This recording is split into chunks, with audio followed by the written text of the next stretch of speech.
Salut tout le monde, j'espère vraiment que vous allez bien, moi ça va super, on se retrouve pour une nouvelle aventure. Et aujourd'hui, on va parler tout simplement des serpents pour débutants, mon avis. Alors, petite casquette des familles, tu l'as reconnu bien sûr, je l'espère. Je suis fan, je suis geek, on commence à le savoir. T-shirt, casquette, voilà des gaines de tonton aujourd'hui. Aujourd'hui, je veux lancer peut-être un petit débat, je ne sais pas trop. Voilà, on va parler des serpents pour débuter. Il y en a, ils disent que les meilleurs serpents pour débuter, ce sont tout simplement les Python Régis et Pantherophis guttatus. Et je pense que le gros problème de la terrarie en France sont de base à cause des gens qui pensent ça. Voilà, on part, on fout la merde dès le début et on voit qu'est-ce qui se passe dans l'espace commentaire. D'autres personnes vont penser qu'on peut débuter avec tout et n'importe quoi dans la terrariophilie parce que de toute façon ça dépend aussi de la personne. Alors moi je pense que c'est un petit mixte des deux. On se prépare et on explique un petit peu tout ça dans cette vidéo. Conseil de tonton pour débuter dans la terrariophilie. Quel animal choisir? On va parler aujourd'hui des serpents, mais tout ce que je vais vous dire, on peut aussi faire exactement la même chose par rapport aux lézards, il n'y a vraiment aucun problème, et aussi pour certaines espèces de fourmis. Alors il faut savoir que quand on veut débuter avec un serpent, on se dit souvent, il y a plusieurs phrases qui reviennent et que je n'aime pas trop, que je n'apprécie pas trop, mais bon, c'est pas forcément de la faute des gens, ils posent quelques questions, ils vont sur les forums, sur Facebook, meilleurs réseaux sociaux du monde, tu veux te prendre la tête, tu veux te faire insulter, pose une question sur Facebook. Les mecs, ils sont trop puissants, ils sont trop forts, ils se sentent plus pissés, ils sont meilleurs que tout le monde et ils pourrissent les gens, voilà. C'est comme ça que ça se passe sur Facebook. Et quand ils trouvent quelqu'un un peu au-dessus d'eux, ils vont le démonter en public. Sur un groupe où tu n'as pas accès. Comme ça, ils te pourrissent dans ton dos. J'adore. Je kiffe Facebook. Meilleur, top du top. Tu es débutant, tu te poses des questions, tu viens voir tonton va te répondre. Ou pas. Il faut savoir que le Python Régis pour moi n'est pas le meilleur candidat pour commencer dans la terrariophilie. Le Pantherophis guttatus qui est un super bon candidat et peut-être même parmi les tops du top, je trouve que c'est dommage. Que c'est vraiment dommage de commencer avec des espèces comme ça quand on voit l'énorme diversité de serpents comme de lézards qu'on peut retrouver en captivité sans trop d'autorisation en France. Je trouve que c'est dommage de se cantonner à des espèces que l'on retrouve partout sous prétexte qu'ils mangent bien, qu'ils sont pas chers et que là maintenant c'est plutôt cool et qu'ils sont manipulables. Je pense qu'il y a énormément d'espèces pour débuter, que ce soit dans les reptiles en général comme dans le reste des animaux. Ce qu'on oublie, c'est que dans le terme débutant, c'est pas juste un mot, un terme, ce n'est pas un objet. Derrière débutant, il y a un être humain, il y a une personne de sexe masculin ou féminin ou les deux à la fois. Je ne sais pas si ces gens-là, ils ont vraiment beaucoup de chance ou très peu de chance. Je suis incapable de savoir. Tu peux me le mettre en commentaire si tu le sais. Et parmi ces êtres humains, forcément, tout le monde est totalement différent. Et c'est pour ça que ça part en vrille sur les réseaux sociaux, parce que les gens, ils n'ont pas compris que leur avis, c'est peut-être pas le meilleur du monde et qu'on a tous le droit d'avoir un avis différent. Voilà comment ça se passe. Et sur les réseaux sociaux, du coup, tout part en couille parce que personne ne se remet en question, tout le monde a la vérité absolue, donc forcément, ça part en vrille de tous les côtés. Voilà. Dans Facebook. C'est pour ça qu'il y en a qui me pourrissent aussi. Ils ne sont pas d'accord avec ce que je dis. Je vous emmerde. Et putain, je vous pisse dessus même. Ça, je ne devais pas le dire parce que maintenant la vidéo va être démonétisée. Chez les débutants, il y a plein de personnes différentes et ces personnes-là réagissent de manière différente. Il y a des gens qui vont vouloir un serpent qui mange bien, qui ne demande pas trop de place et qui soit pas cher. Il y a des gens qui ont un peu plus les moyens, qui aimeraient peut-être un serpent qui est peut-être arboricole, qui est plus grand, qui demande un peu plus de place, ou qui mange plus souvent que d'autres, et ils ont un peu plus les moyens, alors pourquoi pas. Il y a des personnes qui veulent des serpents pour leur coloration et les mettre dans un magnifique terrarium dans leur salon, donc ces gens-là aussi, ils pourraient avoir autre chose que du Python Régis ou de la Pantherophis guttatus. Etc., etc. Il y a peut-être des gens qui ont du mal avec les rongeurs et qui voudraient des serpents piscivores, qui mangent par exemple que du poisson, comme les Thamnophis. Et là, on peut partir aussi là-dessus. Je ne vais pas donner forcément de nom de serpent pour débuter. Ce que je veux vraiment vous expliquer dans cette vidéo, c'est qu'il y a énormément d'espèces pour débuter dans la terrariophilie et qu'il faut surtout regarder nos propres critères. C'est comme quand vous voulez un chien. Vous voulez un chien, vous n'allez pas juste, allez, on prend celui-là, on craque dessus, on le récupère. C'est comme ça qu'après il y a des abandons, c'est comme ça qu'après ça vous convient plus, c'est comme ça qu'après les problèmes arrivent.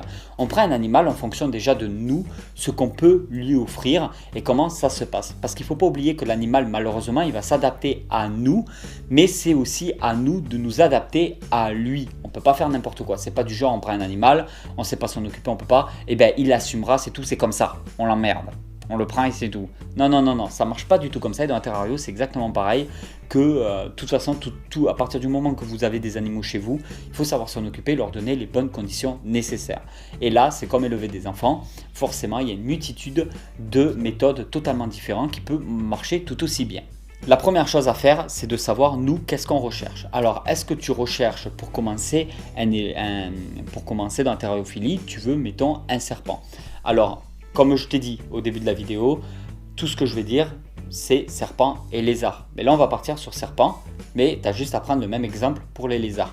Alors, il faut savoir que déjà, d'une part, j'aimerais me lancer dans la terrariophilie. Je suis tombé sur des youtubeurs, plusieurs chaînes YouTube qui expliquaient un petit peu et tout. Moi, je veux des serpents, je veux faire comme eux. Si je kiffe, c'est kiffant. Alors, il faut déjà se poser les questions. Il faut savoir, est-ce que tu veux un serpent plutôt du style terrestre, qui va vivre sur le sol, ou un serpent qui est arboricole, qui vivra plus en hauteur dans les plantes, donc il te faudra un terrarium peut-être plus en hauteur.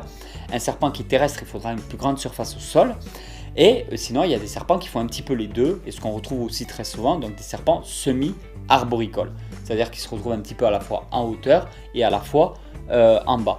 Est-ce que tu préfères un serpent qui est à la fois arboricole et aquatique? Donc un serpent qui vit sur la terre mais qui aime aussi beaucoup se baigner, qui aime beaucoup l'eau. Ça aussi c'est possible. Donc déjà tu dois chercher tes critères. Est-ce que tu veux un serpent qui sera plus en hauteur? Comme ça, toi, quand tu es chez toi, si tu veux pouvoir l'observer en train de monter sur des branches ou quoi. Ou est-ce que tu préfères un serpent qui va rester cantonné au sol parce que de toute façon, ça ne t'intéresse pas forcément de le voir évoluer en hauteur. Et toi, ça te va très bien si le serpent reste plus ou moins au sol. Une fois que tu as réussi à trouver ces critères-là, déjà tu auras une base. Ça veut dire que sur les serpents arboricoles, on va plus trouver, mettons, si tu veux taper dans des pitons, on va plus retrouver dans les serpents arboricoles tout ce qui est de la famille des Morelia. Donc tu as le Morelia viridis, mais tu as tout ce qui est Morelia spilota, Spilota mcdooley, tout ça. Et suivant les espèces, ça peut devenir très difficile à élever en captivité comme très simple à élever en captivité. Donc il faut regarder déjà les critères au niveau de chez toi, la place que tu peux lui offrir au niveau des installations des terrariums.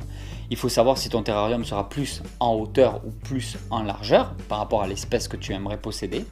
Et ensuite, il faut savoir le temps que tu vas lui accorder, etc. Il faut savoir qu'une couleuvre, en général, je parle en général, chaque espèce est vraiment totalement différent, mais en général, les couleuvres ont une très bonne vue, se déplacent de manière assez vive et ont un certain caractère. Par exemple, les pitons, comme les pitons Rhésus, ils voient beaucoup moins bien. Ils vont plutôt vouloir vivre la nuit que la journée, donc ils seront plus aptes à se déplacer de nuit. C'est pas parce que tu ne vois pas se déplacer la journée qu'ils se déplacent jamais. Ça, c'est pas vrai. Les animaux se déplacent, hein. Que ce soit des serpents, des chiens, des chats, des crocodiles, ce que tu veux. Les animaux, ça bouge un minimum quand même. Et il faut savoir, toi, est-ce que ça te conviendrait mieux peut-être d'avoir un animal plus calme en journée ou plus actif en journée? C'est pas parce que tu vis la journée que tu aimerais avoir un animal qui est actif la journée. Tu peux très bien choisir un serpent qui serait actif la nuit parce que de toute façon, toi, la journée, tu n'es pas là. Et si tu veux l'observer en train de bouger, ça t'arrangerait que ça soit plutôt le soir ou la nuit. Donc, c'est à toi de savoir si tu veux une espèce nocturne ou diurne. Ça veut dire qui dort la nuit, qui vit la nuit ou qui vit la journée. Alors, il y a plein de critères comme ça. Il faut savoir se poser les bonnes questions. Ensuite, est-ce que tu as du temps à lui accorder? Est-ce que tu as les moyens? Parce qu'il y a des serpents qui demanderont peut-être à manger plus souvent. Les couleuvres en général mangent un peu plus souvent. Mettons les couleuvres, les Pantherophis guttatus vont avoir tendance à manger plus souvent qu'un Python Rhésus. Surtout une fois adulte, c'est là qu'on voit les écarts au niveau des repas. Un Python Rhésus va manger une proie un peu plus imposante, mais va manger moins souvent. Une couleuvre comme les Pantherophis guttatus va manger de plus petites proies. Généralement, c'est des petites souris, des grandes souris, etc. Mais vont manger un peu plus souvent. Donc tout ça, c'est des critères à prendre en compte. C'est à toi de ton côté de savoir toi, qu'est-ce que tu recherches, les critères que tu recherches à mettre en place. Et une fois que tu as tous ces critères-là, tu vas pouvoir commencer à te renseigner de ton côté, à regarder. Et là, je te conseille, il y a des très très bons livres, il y a de très bonnes fiches d'élevage sur Internet. Donc fais attention avec les gens avec qui tu vas t'entourer. les gens qui vont te donner les informations. Quand tu vas en magasin, il y a des magasins spécialisés vraiment très pro, qui s'y connaissent à fond et qui vont faire ça bien, malgré certains sacrifices qu'ils pourraient faire derrière. Ça veut dire peut-être louper une vente, mais avoir donné de très bonnes informations. Il y a d'autres magasins où tu vas tomber sur des vendeurs qui en ont rien à foutre de ta gueule, qui en ont rien à foutre de l'animal et qui veulent juste ne pas louper une vente. Donc ils seraient capables de dire tout simplement ce que tu veux entendre. Toi, ce que tu dois rechercher à avoir, ce sont des informations fiables. Et non, n'essaie pas de tourner tes phrases envers la personne qui sera en face de toi, envers le vendeur, pour essayer d'obtenir les réponses que tu aimerais entendre. C'est assez difficile, mais ça c'est vraiment un travail de soi-même en fait. C'est style, putain qu'est-ce que j'aimerais que ce serpent soit arboricole. Et tu vas demander des conseils sur un serpent qui plaît beaucoup mais qui n'est pas arboricole. Il ne faut pas que tu essaies en fait de faire en sorte que le vendeur à un moment te dise, bah oui il peut monter sur une branche, il sera arboricole. C'est un exemple, il y en a d'autres. Par exemple, est-ce qu'un Python Régis, on peut le mettre dans un terrarium de 45 cm? Je veux dire, non, pas trop, ça va pas. Ouais, mais par exemple, si je mets le Python Régis, mais il est petit. Ouais, mais il va pas durer longtemps. Oui, mais on peut quand même le faire. Oui, on va pouvoir le faire un certain temps parce qu'il est tout petit et à la limite, ça va pas durer très longtemps parce qu'il faudra vite changer de terrarium. Oui, mais on peut quand même le faire. Et après, ça va être, ouais, Snack Reptile, il a dit qu'on pouvait avoir un Python Régis dans un terrarium de 45 cm. Donc moi, je le fais, c'est super, mon Python, il sera heureux. Et en fait, il y a beaucoup de choses comme ça qui se mettent en place. Beaucoup de personnes qui veulent vraiment en fait entendre des choses et qui les avantagent par rapport à ce qu'ils aimeraient.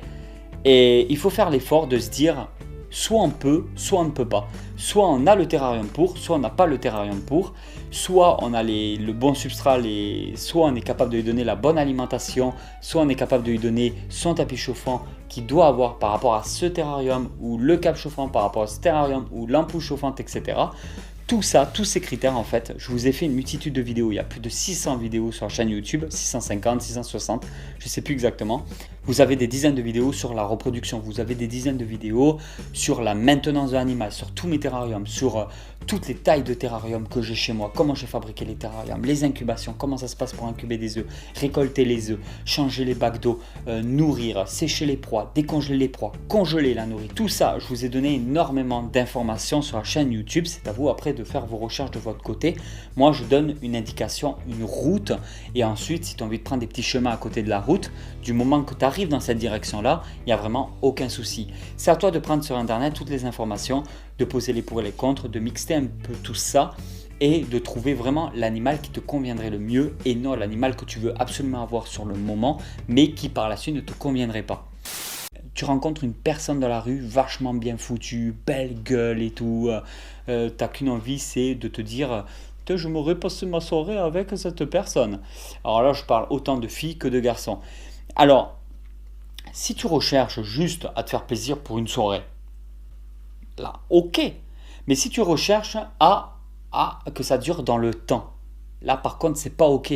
Ça veut dire qu'il te faut peut-être une personne qui te conviendrait il faudrait que tu recherches la personne qui te conviendrait le mieux et non la personne qui sur le moment te fait craquer au taquet. Parce que des fois, ça ne correspond pas les deux. Et quand tu veux des animaux, c'est exactement la même chose. Tu peux craquer sur un super chien et tout, te dire ouais, il est trop bien et tout, je craque dessus, je l'achète. Et te rendre compte au fur et à mesure du temps que tu te retrouves avec un chien qui ne te convient pas du tout. Peut-être au niveau du caractère, peut-être au niveau de la taille, peut-être au niveau du poids, peut-être au niveau de l'alimentation, peut-être au niveau de son comportement, je ne sais pas. Peut-être que ça ne te conviendrait pas du tout et c'est une grosse bêtise que tu as fait. Et c'est pour ça que derrière, il y a des abandons, c'est pour ça que derrière, il y a des problèmes qui se mettent en place. Parce que la plupart des gens, peut-être la plupart des gens, mais il y a énormément de personnes qui veulent quelque chose, donc ils finissent par l'avoir sans réfléchir aux conséquences qu'il y a derrière. Il y a des personnes qui vont acheter plein de bijoux et qui à la fin du mois vont se dire ah putain on n'a plus d'argent, on ne peut plus s'acheter à manger. Il y a des personnes qui vont se retrouver comme ça, à faire des achats impulsifs et derrière se retrouver un petit peu dans la merde parce que les priorités n'ont pas été faites au bon moment, c'est-à-dire payer peut-être ses factures, nourrir nos enfants ou notre famille, etc., etc. Donc il faut faire attention à tout ça, poser vraiment les bases, les pour et les contre, et ça c'est un travail de soi-même, c'est un travail de remise en question, c'est un travail de se dire aussi je suis fort psychologiquement, j'ai pas besoin de ça, est-ce que j'en ai vraiment besoin, est-ce que j'en ai pas besoin? Est-ce que je suis capable de m'en occuper ou est-ce que je ne suis pas capable de m'en occuper? Ça, c'est à toi d'y réfléchir, à me mettre en commentaire ce que tu en penses réellement. Je sais que c'est une vidéo qui sort totalement de l'ordinaire, mais j'aime faire passer des messages comme ça et c'est surtout un point de vue que je vous présente aujourd'hui dans cette vidéo. Mais ce qui m'intéresserait le plus, c'est toi, ce que tu penses de tout ça, ce que tu penses de ce point de vue-là. Je ne te demande pas, surtout pas, d'être d'accord avec moi. Je veux que tu me dises, toi, de ton côté, ce que tu penses de tout ça et toi, comment tu vois les choses. Et ça, c'est ça qui m'intéresse. Donc sinon, je te dis, passe une bonne soirée, médite un petit peu, réfléchis à tout ça et à très vite pour une nouvelle aventure. Allez tout le monde, ciao ciao!